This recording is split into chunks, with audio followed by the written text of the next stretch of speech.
Good afternoon to you and welcome to iRadio News Bulletin. First, here are the headlines. The Chinese embassy in Juba has reaffirmed China's commitment to fund the revitalized peace agreement, including funding the peace and ceasefire monitoring bodies, as the U.S. withdrew its support this month. The gender-based violence court in Juba has sentenced a 19-year-old man to 10 years in jail for sexually assaulting a 16-year-old girl.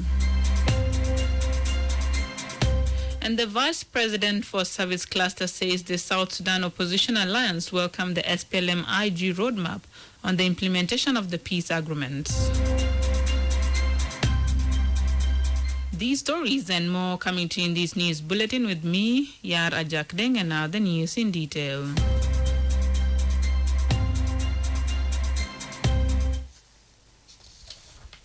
The Chinese embassy in Juba has reaffirmed China's commitment to fund the revitalized peace agreements, including funding the peace and ceasefire monitoring bodies, as the U.S. withdrew its support this month. For Arjamek and Citizen VM, this will be a relief after the U.S. government withdrew its funding this month over a lack of progress in the peace agreements. Early this month, the regional bloc IGAD lamented the U.S. decision to withhold finance to the South Sudan peace monitors. The regional heads of state said during an extraordinary assembly in Nairobi, Kenya, that the withdrawal of support will have a crippling impact on the critical agreement mechanisms. In a statement to iRadio Newsroom, the Chinese embassy in Juba will continue to provide funding to peace and ceasefire monitoring bodies. The Chinese embassy said in a statement, and I quote, "China has been supporting South Sudan's peace process for years and is an important donor to our Jamaican Citizen VM.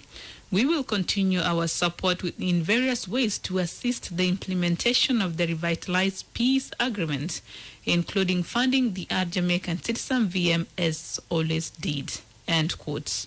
Last week, the United States government announced it is stripping financial support of the critical peace monitoring bodies at Jamaican Citizen VM, citing a stagnant peace process and lack of political will. In a statement, the spokesperson of the U.S. Department of State, Ned Price, cited a lack of progress in the peace implementation. Mr. Price, in the statement, said South Sudan has yet to pass critical electoral legislation in keeping with the revitalized peace agreement's timetable. South Sudan still lacks a unified professional military to serve and protect the population. The gender-based violence court in Juba has sentenced a 19-year-old man to 10 years in prison for sexually assaulting a 16-year-old girl. The accused, Ater Manuel Ater, who is a senior 2 student, committed the crime in High Jebel of Juba suburb in August last year.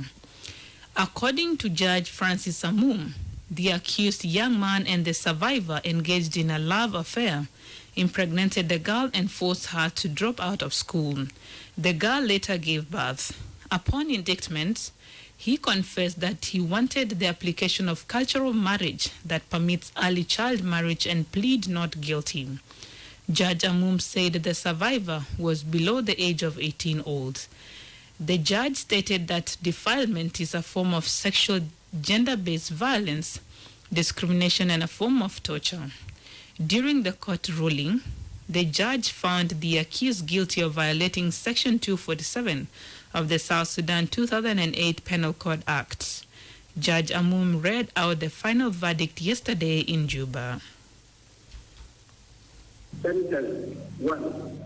Convict is sentenced to 10 years imprisonment. Attitudes toward women and girls be rehabilitated and integrated into the society where gender equality is at play with effect from the 7th of March 2022. 2. Convict must pay to the survivor among 900,000 South Sudanese funds as reparation by means of civil proceedings. 3. Convict is advised that he has a right to enjoy an automatic right of appeal against conviction, legality and severity of the sentence within 15 days. 4.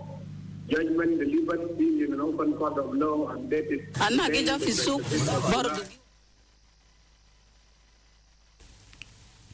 He stated that international law requires states to take all appropriate measures to modify social and cultural patterns of conduct of men and women. According to the judge, this is to eliminate prejudice and customary and all other practices which are based on the idea of inferiority or stereotype roles for men and women. The Vice President for Service Cluster says the South Sudan Opposition Alliance welcomed the SPLM-IG roadmap on the implementation of the peace agreements. 2 weeks ago, a team of 4 senior government officials submitted a roadmap to President Salva Kiir for completion of the remaining task in the 2018 peace deal. The draft proposal, pending deliberation by the presidency, was reported to guide the country towards the end of the transitional period and pave the way for peaceful and credible elections. Others include the implementation of the security arrangements and the expected gradation of more than 50,000 unified forces. The proposed roadmap was criticized by some opposition parties, saying it does not represent the views of the parties to the peace deal. However, Vice President Hussein Abdelbagi says leaders of the South Sudan Opposition Alliance have expressed their views of the roadmap. On this, he says SOA views do not contradict the views of committee that presented the roadmap to the president. Hussein says the roadmap needs to include other people's view.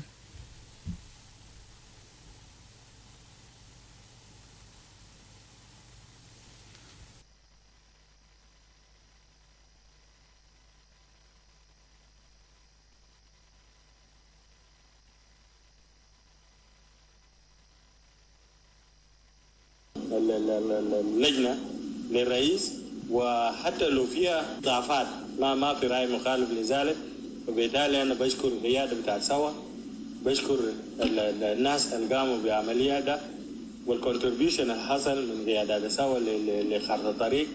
نحن معه we will support it، ونحن نقول لهم ده انتوا عملتوا حاجة كويسة انه ده بيعمل لنا سلام، وبرضه نحن اتكلمنا في مشاوراتنا. So far, the proposed roadmap has not been shared with the public. Last week, the National Democratic Movement, led by Dr. Lam Akol, criticized the proposed submission of an election roadmap to the presidency as a monopoly of the transitional period by the ruling SPLM party. NDM similarly regards the roadmap as an SPLM-IG document. This is iRadio 1 o'clock news bulletin. Traders in the Konyo market have lamented bitterly over the fluctuating dollar rate as it affects the prices of their goods. Madam Zindia Sule, one of the traders in Konyo market, points out that the increased commodities price is hurting all citizens in the country. Madam Zindia told iRadio that retail traders don't know how to balance their lives amidst the increase in dollar rates and taxes. أنا جيجا في السوق برضو جيوا دي لأن دبليشن كجمار كتاني وياوانا كنت ما جد قالي زي وكان حكومة عندي رسالة المعنى كلو رجع تاكسي تو تهد كان ما رجع تاكسي وانا جيسي ميل والدولار إيا زمن بعد تسا سير باراو سيتنا سارا سير باراو أسيا سير باراو كلام دانا ببالانس نفسه كيف وتاكسي تو حكومة كتير شهر سيتا كان أنا جيتبيو بسيتا ألف أسا بيجا شهر سابا ده في جسم نوستو أنا جيتبيو بأشرة ألف لا دي تيسو نوس. Another trader in Konyo market blamed the soaring commodities prices in the market on the dollar rates. والله ما أسأل الإجمالي ده كله بيبيع بالدولار، يهود الفرق كله بيجي في الدولار، زمان دولار ب40 وسع الدولار الليلة ب60، يعني $100 فرق 20 اللي باون، قطاعي في زيت 3 لتر ده ب 5000. من زمان 5000؟ لا زمان 3.5 ل 5000. الدقيق بتاع العزام زمان كان الباكت ب 800 جنيه.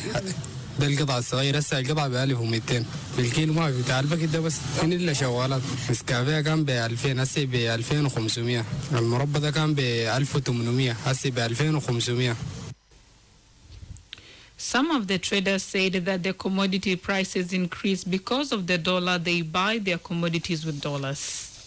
And finally, before the international news, the police commissioner in Jonglei State says senior government officials operating in the SPLM-IO controlled counties are not cooperating with police headquarters in Bor. According to Major General Elia Costa, this has affected the enforcement of law and order. He also added that this has increased rampant revenge killing, especially in the opposition-controlled counties.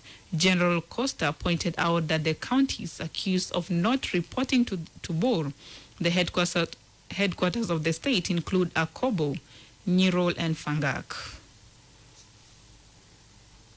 Yes, Akobo is still not, we are not sharing the information with them. They are not giving their reports to us. Yes, the state has knowledge of that. And when they appoint the commissioner of Akobo, we send our chief inspector there with the commissioner. But when he reached there, they reject him. They say they don't want him, let him come back. So he returned back to Bor. Some parts of the other counties also, not Akobo alone, like Nirol, divided into two. Part of it under government, the other one under IO, then Urol also, Panjak. So that is the all under our control. Yeah, it affected the work of the police that when a crime happens, so the police is the one to take the process, the investigation, arrest the perpetrator and so on, then to bring them to the court. But it is affecting us because there is cases happening there, so the perpetrator are not arrested. It resulted to revenge killing also. So, however, when contacted by iRadio, Akobo County Commissioner John Chwal Tot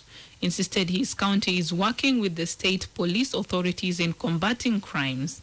He, however, admitted that there was misinformation about the visit of the state police chief inspector, leading to his rejection and subsequent expulsion by the local population in the county. No way that can see the county to be seen as an isolated county, because I was appointed by the President of the Republic of South Sudan, and then my governor is in Bor. I am under the leadership of governor.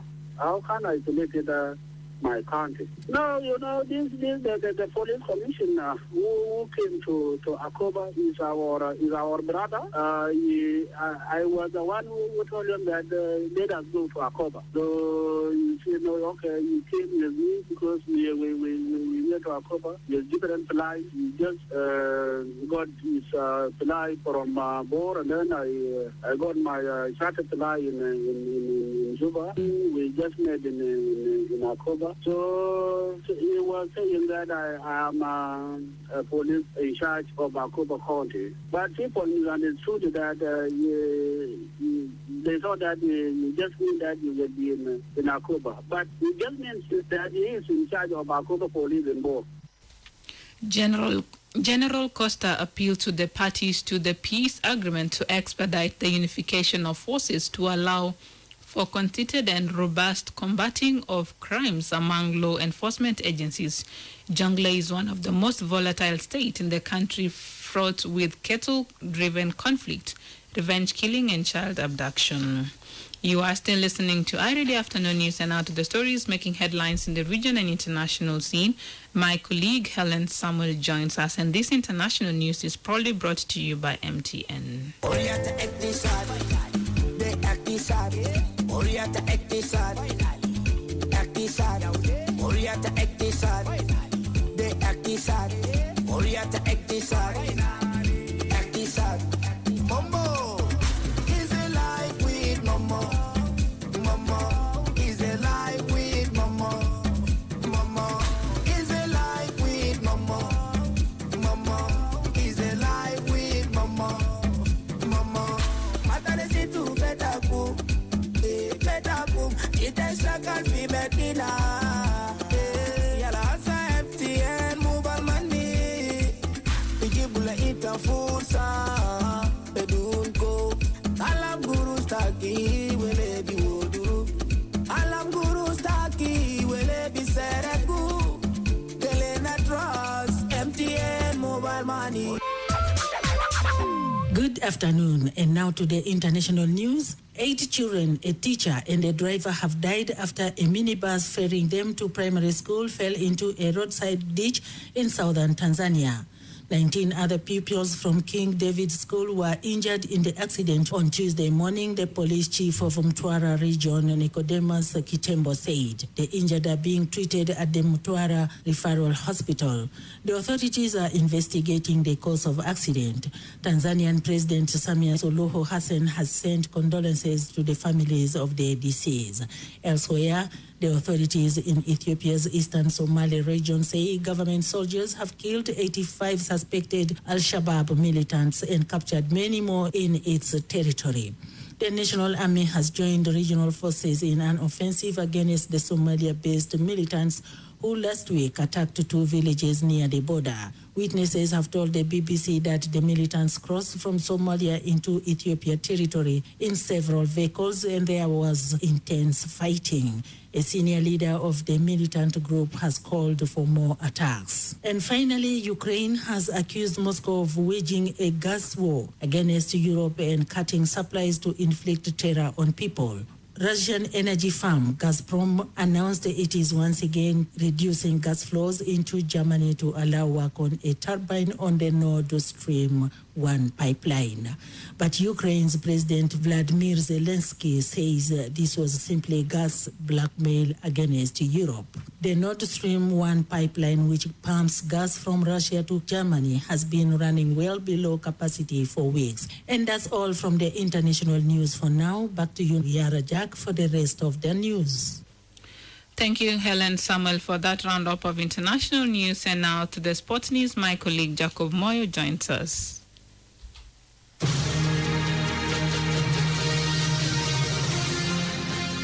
Good afternoon here, and let's start this with the local sports. A delegation of diplomats from South Sudan Embassy in Dar es Salaam, headed by Ambassador Deng Obed Madol and Councillor Mr. Philip Chol Kander, today morning paid a visit to the national team at their hotel.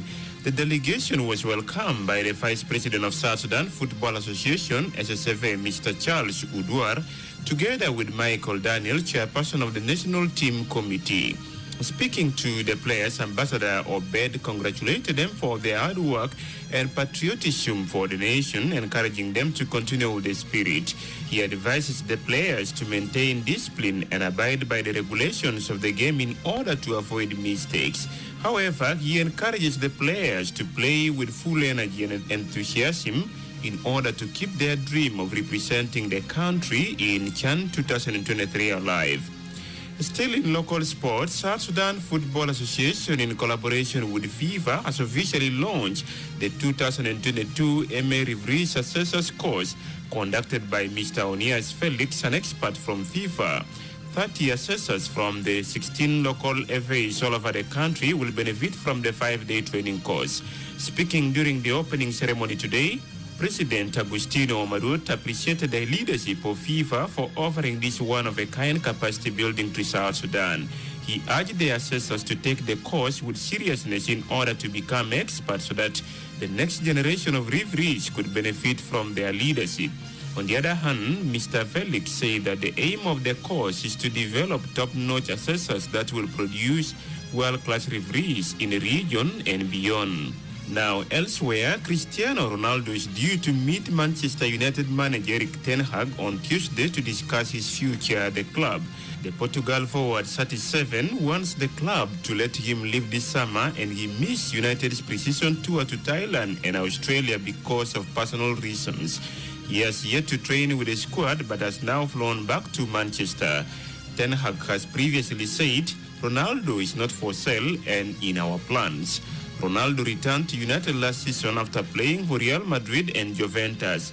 Ten Hag said he spoke to Ronaldo before the tour, explaining, and I quote, "I had a good talk. That is between Cristiano and me. What I can confirm is we had a really good conversation together," end quote. Ronaldo's absence from the tour fueled speculation over his future, coming after he also missed the club's return to pre-season training at Carrington. He instead trained at the Portuguese national team's headquarters. End of the sports news, and back to you, Yara Jack Deng, in the studio.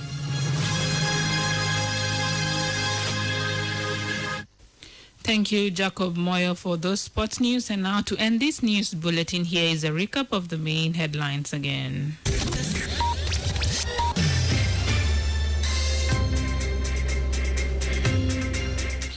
The Chinese embassy in Juba has reaffirmed China's commitment to fund the revitalized peace agreement, including funding the peace and ceasefire monitoring bodies as the U.S. withdrew its support this month. The gender-based violence court in Juba has sentenced a 19-year-old man to 10 years in jail for sexually assaulting a 16-year-old girl. And the vice president for Service Cluster says the South Sudan Opposition Alliance welcomed the SPLM-IG roadmap on the implementation of the peace agreements. That's the end of iRadio Afternoon News. If there is a story or an event you would like iRadio to cover or report about, please send us a text message on +211 925 287 870. It is also our WhatsApp number. Follow us on Twitter at iRadio Juba, like our Facebook page iRadio, subscribe to our YouTube channel iRadio South Sudan, and watch our comprehensive interviews. You can also visit our website and listen to us online at www.iradio.org. Stay tuned for the news in Arabic at 1:30 the hour. I am Yar Ajak Deng. Thank you for listening.